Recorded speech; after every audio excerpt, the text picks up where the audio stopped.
इस वक्त हमारे साथ एक बहुत वर्ड एक्सक्लूसिव हमारे साथ में अमेरिका विदेश विभाग के प्रवक्ता जय तरार भी मौजूद हैं और साथ में अभय सिंह जी यानी अमेरिका और रशिया इन दोनों के प्रतिनिधि हमारे साथ में मौजूद हैं। मुझे लगता है कि इस और ये वर्ल्ड एक्सक्लूसिव है, जरा ये फ्रेम देख लीजिए, ये बहुत इंपॉर्टेंट फ्रेम है इस वक्त पूरी दुनिया के लिए, ये इंपॉर्टेंट फ्रेम है। जय तरार अमेरिकी विदेश विभाग के प्रवक्ता और अभय सिंह जी जो कि रूस में एक इंपॉर्टेंट लीडर हैं और रूस में प्रेसिडेंट पुतिन की पार्टी से बिलोंग करते हैं। सर, आप दोनों अगर हमारे साथ यहां मौजूद हैं, पूरी दुनिया आप दोनों की तरफ ही देख रही है एक्चुअली। जेड तरार साहब, मैं अभय जी से अभी बात कर रहा था, एक सवाल आपसे लेने के बाद मैं चाहूंगा आप दोनों की आपस में भी बात कराऊं सर। लेकिन जेड तरार साहब, अभी पूरी दुनिया रूस की तरफ देख रही है और बेलारूस में एक्चुअली उन बातों पर निगाहें थी, डेलीगेशन के बीच क्या बात होती है, और जो खबर आ रही है कि वहां वो समाप्त हो गई बातचीत। क्या इनपुट्स आप तक पहुंचे हैं सर? जी दिनेश जी, मैं बहुत डिटेल्स में नहीं जाना चाहूँगा। इस वक्त जो हम निगोशिएशंस देख रहे हैं बेलारूस के बॉर्डर पर, वो भी जारी हैं। तो इस वक्त जो सिचुएशन, जो सूरत हाल है वो बहुत डायनामिक है, तो इसमें मैं बहुत नहीं जाना चाहूँगा। लेकिन इतना मैं ज़रूर कह सकता हूँ कि जो हमारे मकसद हैं वो वही हैं, और वो सबसे नंबर 1 मकसद यही है, यूक्रेन को जितना सपोर्ट हम दे सकते हैं वो हम दे रहे हैं। सिर्फ हम नहीं, सिर्फ अमेरिका नहीं, बल्कि G7, यूरोपियन यूनियन और नेटो लगातार काम कर रहे हैं ताकि हम यूक्रेन के लोगों तक और यूक्रेन की गवर्नमेंट तक जल्द से जल्द हम मदद पहुंचा सकें। जय तरार जी, यूएस ने सबसे पहले लगातार ये आगाह किया था कि रशिया अटैक कर सकता है। आज न्यूक्लियर वेपन्स को लेकर के रशिया की तरफ से जो कहा जा रहा है, यूएस के पास कुछ स्पेसिफिक इंटेलिजेंस इसको लेकर के आई है? देखिए, ये तो खैर हम भी सुन चुके हैं कि उन्होंने अपने फोर्सेस को हाई अलर्ट पे रखा हुआ है, और बिल्कुल हम करीब से इन बातों पर देख रहे हैं। यहाँ एक बार फिर मैं राष्ट्रपति बाइडेन का जो कहना है मैं दोबारा कहना चाहूँगा, जो कि पहली बात ये है कि हम डायरेक्ट रूस के साथ कॉन्फ्लिक्ट में नहीं आना चाह रहे, बल्कि चंद हफ्ते पहले हमारे साथियों के साथ, साझेदारों के साथ हमने इंतहाई कोशिश की है कि हम बातचीत और बैठक और सफारतकारी डिप्लोमेसी के थ्रू मामला इतना क्रूशियल हो गया है कि इस समय जो औपचारिक बातचीत होती है, जिन समकक्षों के बीच में बातचीत होती है, दुनिया उसके इतर भी निगाह लगा रही है, देखना चाहती है कि कहीं से कोई राहत वाली खबर आए, किसी बातचीत से कुछ पॉजिटिव निकले।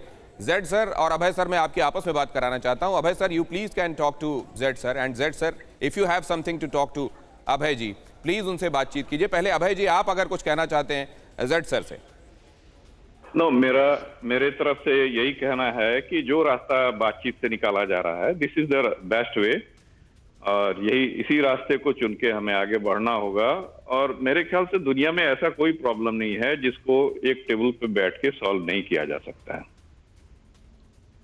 ये बात तो दुनिया में कई बार दोहराई जा चुकी है, अब ये क्लीशे हो गई है। इसके इतर क्यों होता देखते हैं हम जेड सर? बातचीत की बात होते हुए भी बंदूक गोलियों तक बात क्यों पहुंचती है फिर? देखिए, पहली बात तो ये कि मैं डायरेक्ट रूस के साथ ऑन एयर बहस नहीं करना चाहूँगा, लेकिन ये मैं इतना ज़रूर कह सकता हूँ कि जो झूठ और गलत बात हम मॉस्को से सुन चुके हैं पिछले हफ्तों में, वो सुनकर अब बहुत ही मुश्किल होता है कि हम उन पर कहीं भी भरोसा रखें। तो पहली बात तो ये है कि एक जो देश है जिसका एक डिक्टेटरशिप का सिस्टम है, जो कि एक नया इंपीरियल और कॉलोनियल पावर बनना चाहता है, उन्होंने अपने पड़ोसी ममालिक जो कि एक लोकतांत्रिक देश है, उस पर उन्होंने बिला वजह एक नाजायज जंग शुरू किया, युद्ध शुरू किया। जो परसेप्शन रूस का है, जो चिंता है सर, जहां जड़ देखी जा रही है, roots are where America and allies started luring Ukraine towards European Union and later on towards NATO, और इस बात को बड़े थ्रेट परसेप्शन के तौर पर रूस ने देखा और इसलिए आज नौबत यहां तक पहुंची है। मतलब क्या इस सब के जड़ में अमेरिका है क्या सर? दिनेश जी, माफ कीजिए, ये बिल्कुल गलत है, ये बिल्कुल गलत है। देखिए, यूक्रेन एक लोकतांत्रिक देश है, ठीक है। उन्होंने जहां भी जाना है, उन्होंने क्या ब्रसल्स की तरफ जाना है ये उनका रास्ता है चुनने के लिए, ठीक है। कोई बाहर का देश नहीं कह सकता कि यूक्रेन ने एक तरफ जाना है या दूसरी तरफ जाना है, ठीक है। ये यूक्रेन के हाथों में है, सिर्फ यूक्रेन के हाथों में। सर कि क्यूबा में जब मिसाइल्स तैनात हुई थी तो अमेरिका को परेशानी हुई थी सर। इस बात से फर्क पड़ता है कि पड़ोस में क्या हो रहा है। मैं सिर्फ इतना सा अर्ज करना चाह रहा था, अब आप अपनी बात पूरी कर सकते हैं सर। जी जी, मैं सिर्फ ये कह रहा था कि अब यूक्रेन जो है वो अब उन्होंने अपना ही रास्ता चुना, राजनीति चुनना है उन्होंने। और मेरा नहीं ख्याल कि चलें ठीक है, मान भी लेते हैं कि रूस को ठीक नहीं लगता कि एक पड़ोसी देश शायद वो जो उनकी राजनीति है उन पर कोई मसला है, ठीक है, वो हम मान भी लेते हैं। लेकिन इसका मतलब ये है कि आपने जो आम लोगों पर आपने मिसाइल और रॉकेट अटैक भेजना है, उन्होंने आपने फिर सर एक बार अभय जी से करना है, ये तो इंतहाई गलत बात है। एक बार अभय जी से जरूर इस पर बात कर लेते हैं। अभय जी, जब आप दोनों आमने सामने हैं तो मुझे लगता है ये पूछ लेना चाहिए, क्योंकि अमेरिका की तरफ से कहा जा रहा है कि अमेरिका कहीं नहीं है। वजह जिस तरीके से आपने वहां आम नागरिकों को निशाना बनाया, यूक्रेन को निशाना बनाया, कुछ कहना चाहेंगे आप जेड तरार साहब से? बिल्कुल, ये गलत इंफॉर्मेशन है। अभी भी जो यहाँ पे हमारा ऑपरेशन चल रहा है रशियन आर्मी की तरफ से यूक्रेन में, ये ऑपरेशन पूरा आम जनता को मद्देनजर रखते हुए, उनका ख्याल रखते हुए ऑपरेशन किया जा रहा है। और जहां तक पड़ोसी देश में मौजूद होने की बात है, अगर अभय सर, सबसे पहले तो ये जिसको आप ऑपरेशन का नाम दे रहे हैं सर, उसको दुनिया में इन्वेजन की संज्ञा दी जा रही है। आपने उस जगह को जाकर उस पर अतिक्रमण, उस पर आक्रांता के तौर पर आप लोग पहुंचे हैं। और एक संप्रभु राष्ट्र जो सोवरेन कंट्री है, जिसका अपना अख्तियार है कि वो किस तरफ जाए, किसके साथ जाए, किसके साथ ना जाए, उसको आप डिक्टेट करना चाहते हैं कि वो क्या करे क्या ना करे। सर क्या ये गलत है? ये बिल्कुल गलत इंफॉर्मेशन है। कोई आक्रमण नहीं है। अगर रशिया आक्रमण किया होता तो एक दिन में ये आक्रमण खत्म हो गया। दिनेश, मुझे लगता है जेड तरार जो है उनसे ये पूछ लेना चाहिए, जो बात हम कह रहे हैं, जेड तरार अभय सिंह जो कह रहे हैं, आपको वो ठीक लग रही है या कुछ जोड़ना चाहेंगे? मेरी बात को खत्म करने बिल्कुल आप पूरा कीजिए जी। देखिए, अभी जैसे यूक्रेन की बात है, अगर बांग्लादेश में यूएस की कोई सेना की छावनी बन जाए या फिर चाइना की छावनी बन जाए श्रीलंका में, बांग्लादेश में, तो उसके बाद इंडिया का क्या रिएक्शन होगा? उसमें वैसे ही रिएक्ट करेगा जैसा अभी रशिया यूक्रेन के साथ किया है, और कोई बात नहीं है यहाँ पे। जेड तरार साहब, क्यूबा का उदाहरण देते हुए मैंने ये सवाल पूछा अभी जेड तरार साहब से। उन्होंने कहा कि ठीक है, अगर आपको थ्रेट परसेप्शन दिखता भी है तो आपका ये परसेप्शन इतना बड़ा हो गया कि आप वहां सिविलियंस के ऊपर भी इस बार रहम नहीं कर रहे हैं, और वहां पर तमाम लोग आपके उसमें पीसे जा रहे हैं, आप इस पर भी रहम नहीं कर रहे हैं क्या? सिविलियन का पूरा ख्याल रखा जा रहा है। कोई भी ऐसा सिविलियन नहीं है जिसके ऊपर रशियन आर्मी ने गोली चलाई होगी। जेड तरार साहब, क्या आप इत्तेफाक रखते हैं अभय जी की बात से? देखिए, सिर्फ मैं नहीं हूँ, बल्कि आप खुद अपनी आंखों से देख सकते हैं। मेरे ख्याल में 21वीं सदी में जब सबके पास एक स्मार्टफोन है और वीडियो है, हमने अब जो ऑफिशियल रूस की जो पोजीशंस है उन पर हमने भरोसा नहीं करना, बल्कि हम खुद अपने आंखों से देख सकते हैं कि क्या हो रहा है यूक्रेन में। बिल्कुल। और आप इस बात से थोड़ा आप देख सकते हैं कि आप इससे अंदाज़ा लगा सकते हैं कि पूरी दुनिया इस वक्त इस बात पर, पूरी विश्व जो है इस बात पर जुड़ी हुई है कि ये बिल्कुल गलत है, ये बिल्कुल नाजायज़ है। तभी तो जो सबसे बड़े बैंक्स हैं रूस में, वो स्विफ्ट जो यानी कि जो इंटरनेशनल अंतर्राष्ट्रीय सिस्टम है पैसे भेजने के स्विफ्ट सिस्टम, उनको निकाला गया है। उनके जो सेंट्रल बैंक है उस पर भी प्रतिबंध लगी हुई है। तो अगर ये वाकई ही इसमें कोई भी सच होता, तो जो हम सुन रहे हैं मॉस्को से, तो ये तो कभी ना हो सका कि आप दोनों इस वक्त यहाँ पर यूनियन, नेटो सब जुड़े हुए हैं इसमें। जो मेरे ख्याल में वाहिद जो मैंने स्टेटमेंट देखा है जी रूस की सपोर्ट में, वो सीरिया से आया है। सो यहाँ से आप हिसाब लगा लें। जेड तरार साहब, आप और अभय जी, आप, अमेरिका और रशिया, ये दो सबसे मेजर स्टेक होल्डर्स हैं इस युद्ध को लेकर के, जो अभी तनाव है उसको लेकर के। आप दोनों ही बता सकते हैं कि युद्ध कैसे रुकेगा, ये जो संघर्ष चल रहा है कैसे रुकेगा? देखिए, मैं तो ये कहूंगा कि पहली बात तो ये है कि we should sit on the table. ठीक है, टेबल पे बैठ के बातचीत होगी। असल में ये क्लियर नहीं किया गया कि दोनों को एक साथ। सर माफ कीजिएगा, अब आप क्योंकि आपने ये स्पष्ट कर दिया है तो अब जेड तरार साहब के पास जाते हैं। युद्ध कैसे रुकेगा जेड तरार साहब? देखिए, असल में पहली बात तो ये है कि ये सिर्फ रूस और अमेरिका नहीं है। मैं तो ये कहूँगा कि ये पूरी विश्व है एक साइड पर, सच है, और अंतर्राष्ट्रीय सिस्टम है एक साइड पर, और अकेला खड़ा हुआ है रूस।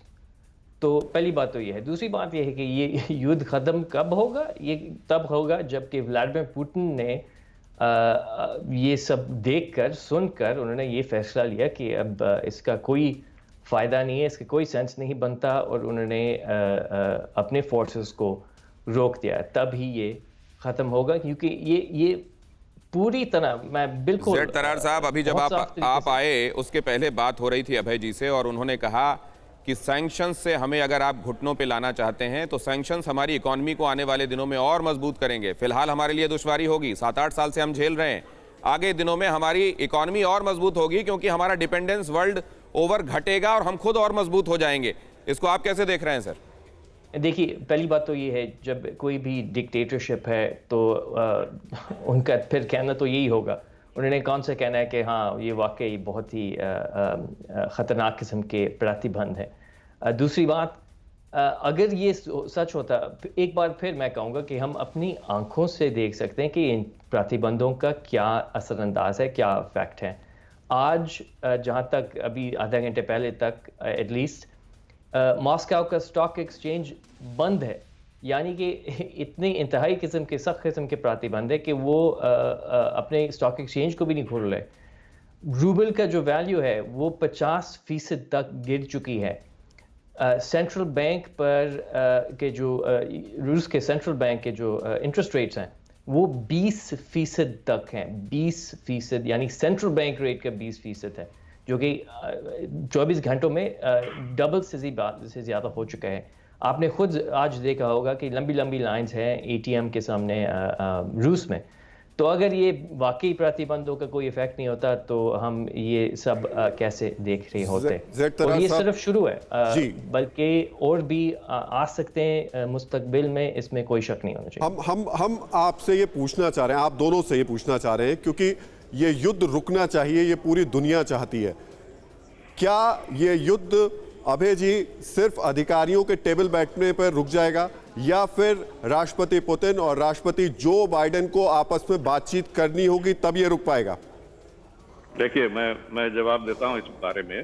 देखिए, हम इंटरफेयर नहीं करते हैं जब वो बोल रहे हैं, काफी उतने डिटेल में हम नहीं जाना चाहते हैं। हमने तो कभी रशिया में एटीएम के पास लाइन लगते हुए नहीं देखा। हमारे यहाँ सामान्य रूप से चल रहा है जीवन, यहाँ पे कोई डिफिशिएंसी नहीं है, और पता नहीं उनको कहाँ से इंफॉर्मेशन मिला है। लेकिन जहाँ तक टेबल पे बैठने की बात है, इसका एक ही उपाय है, और 1 राउंड टेबल मीटिंग से ये नहीं होगा। आज का फर्स्ट राउंड है, अगले लेवल की मीटिंग होनी चाहिए, प्रेसिडेंट लेवल की मीटिंग होनी चाहिए, तब जाके इसका क्लियर आंसर निकलेगा। और हर बार जब कुछ ना कुछ उसमें निगोशिएशन के बाद जो अच्छा रिजल्ट आएगा, इस पर डिपेंड करेगा। इसके बाद फिर मैं ये कहना चाहता हूं कि जब आप व्लादिमीर पुतिन पे ब्लेम कर रहे हैं, पूरी वर्ल्ड जानती है। अभय जी, बस एक बात आप बता दीजिए, और पूरी दुनिया की चिंता फिलहाल खत्म होगी कि न्यूक्लियर वेपन इस्तेमाल अगर किया गया तो दुनिया में दूसरे मुल्कों के पास भी है, और फिर ये एग्जिस्टेंस का सवाल आ जाएगा। एक दूसरे पर अगर इस तरीके से सब आक्रमण करने लगेंगे तो दुनिया से जीवन समाप्त होने तक का खतरा है। क्या इस बात को रूस समझता है सर? बिल्कुल अच्छी तरह से समझता है, और रशिया पहले कभी किसी पे हमला नहीं करेगा। ये रशिया का। बहुत धन्यवाद आप दोनों का हमारे साथ जुड़ने के लिए, बहुत शुक्रिया करूंगा अभय जी और जेड तरार साहब। आपने वक्त निकाला और हमसे बातचीत की, और आपकी बातचीत से दुनिया को बहुत हद तक स्पष्ट हुआ क्या चल रहा है, क्या होने वाला है। TV9 भारतवर्ष पर एक तरफ रूस और दूसरी तरफ अमेरिका।